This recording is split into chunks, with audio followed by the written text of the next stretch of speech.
So I'm Maddie, and I am the Lunan Bay Farm stock person, and I look after all of their goats. I think the most enjoyable parts of the job I have now is being able to raise them from newborns to fully grown cashmere goats and just spending time with them. They're very loving creatures. They're very full of emotions. They do know what's going on and they pick up on when I'm stressed or sad, and it's just a daily comfort to be able to come in and be with them. So on a daily basis, I would normally, around kidding time, which is where we are now, we come into the shed and we feed everyone, we check anyone that's potentially kidded, we check any of the kids already born for any signs of illness, and then we would go out to our fields where we would go and check all of our outside stock still, feed them, and then we would come back in and start cleaning the shed down. And then once the shed is cleaned, we start brushing the cashmere.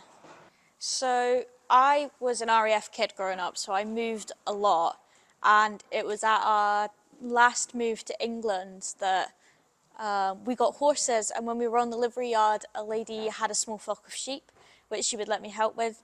And from that point on, a love was born for livestock, for sheep. The pre-apprenticeship helped me get my foot in the door, really. It was opening a door that was shut for myself personally. And over the past 4 years, it has been able to help me contact new people, as Ringlink is still very open. My mum found Ringlink on Facebook just as I left school at 17. And from there, we applied for the course, and that's how it kind of all started. I didn't know any other way of coming into agriculture. I did my pre-apprenticeship with James Porter at his farm in the strawberry tunnels. It wasn't exactly what I wanted to do. I wanted to go into livestock, but it was kind of just a persistence thing. If I kept on at it, I knew I would end up where I wanted to be. I got my tractor, my forklift, and my first aid tickets, which then helped me go on to do my modern apprenticeship, where I moved to another farm with livestock, and I was already able to use their machinery, which then meant that I could spend more time learning about the husbandry of the animals that were at the farm. Last December, I decided that I was in a place where I could start my own flock. And when we brushed the cashmere here, we were actually buying in wool to mix with the cashmere. And so I decided that I would buy a breed of sheep that would be able to use the fibre to mix with the cashmere here, and it could all be single estate.